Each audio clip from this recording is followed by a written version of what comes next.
Hello, good morning. ఎలా ఉన్నారు friends? చిన్న మాట కదా పెద్ద మాట. తప్పులు ఏమైనా ఉంటే క్షమించండి. ఒకవేళ ఏమైనా ఎక్కువగా చెప్పుంటే మన్నించండి. బేటీ బచావ్ బేటీ పడావ్ అంటున్నారు కదా. ఈ రోజుల్లో పిల్లలు ఎంత ముందుకు సాగిపోయారంటే, ఆడపిల్లలు మందు తాగడంలో ముందుకెళ్ళిపోయారు, సిగరెట్లు తాగడంలో ముందుకెళ్ళిపోయారు, సెక్సువల్గా ముందుకెళ్ళిపోయారు. మగపిల్లలతో రిలేషన్ అని చెప్పి, డేటింగ్ అని చెప్పి ముందుకు వెళ్ళిపోతున్నారు. అంత ముందుకు వెళ్ళిపోతున్నారు అంటే అందరూ కాదు ఫ్రెండ్స్, కొంతమందికి ఇది. అందరికీ చెప్పానని బాధపడద్దు. ఎవరైతే అలా చేస్తున్నారో, ఎవరైతే అలా బిహేవ్ చేస్తున్నారో వాళ్ళకి చెప్తున్నా. ఇంకా పేరెంట్స్, ఇదివరకు పేరెంట్స్ అయితే భయపడేవారు ఆడపిల్లలు కనాలంటే. ఇప్పుడు అలా కాదు ఫ్రెండ్. ఆడపిల్లలు కావాలి, ఆడపిల్లలు చదువుతున్నారు, ముందుకెళ్తున్నారు, చదువుల్లో ముందుకెళ్తున్నారు అని చెప్పే కదా కంటున్నారు. మరి అటువంటి అప్పుడు ఆడపిల్లలకి నేను చెప్పేది ఏంటంటే, చిన్న మాట, ఇది చిన్న మాటే కానీ మీ లైఫ్కి సెటిల్ అయ్యే మాట. 30 సంవత్సరాలు వస్తాయి కానీ పెళ్లి చేసుకో అంటారు, లైఫ్ సెటిల్ అంటారు. ఆల్రెడీ మీ పేరెంట్స్ ఒకే లైఫ్లో సెటిల్ అయి ఉంటే, ఆస్తులు సంపదలు ఉంటే ఇంకా మీరు ఎంత సంపాదిస్తారు? ఆ సంపాదన ఉంది కదా మీకు, ఆల్రెడీ పేరెంట్స్కి ఉంది కదా. అంటే ఆడపిల్లలు పేరెంట్స్కి ఉన్నప్పుడు ఎలా ఫీల్ అవుతున్నారంటే, ఆడపిల్లలు మా అమ్మ నాన్నకుంది, మా అమ్మ నాన్న ఆస్తులు మేము రూపాయి తీసుకురాము. అరే తీసుకురాకపోతే ఎలా అవుతుందండి? ఫ్యూచర్లో ఎప్పుడైతే మీకు పెళ్ళి అయిపోతుందో, మీరు నలుగురు అయిపోతారో, మీరు ఒక ఫ్యామిలీ అయిపోతారో, అప్పుడు మీకు ఏ కష్టం వచ్చినా ఆదుకునే దిక్కు ఉండరు ఎవరిని. అంటే ఈ రోజుల్లో ఎక్స్పెన్సెస్ చూసుకుంటే చాలా ఖర్చులు ఎక్కువ, అన్నిట్లో ఖర్చులు ఎక్కువ. ఇద్దరు సంపాదిస్తున్నా కూడా సరిపోవట్లేదు.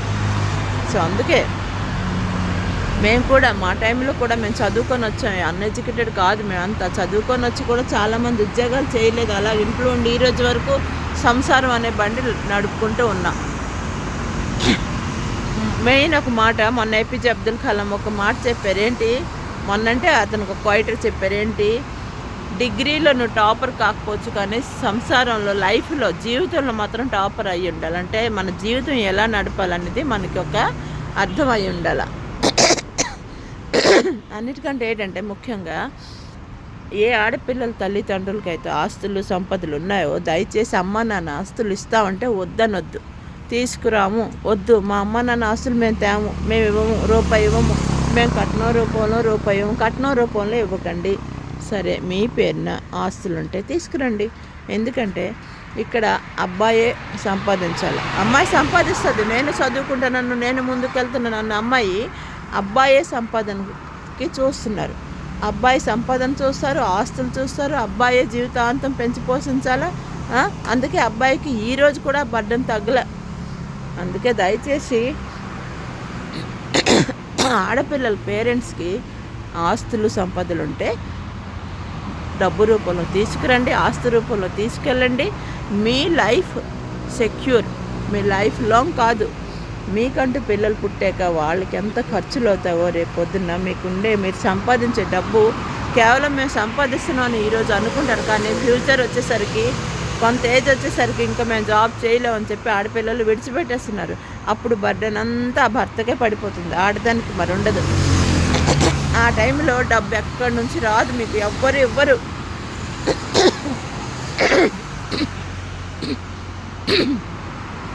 అందుకే దయచేసి అమ్మ నాన్న దగ్గర ఆస్తులు ఉంటే మాత్రం డబ్బులు తీసుకురండి, మీకోసం తీసుకెళ్ళండి.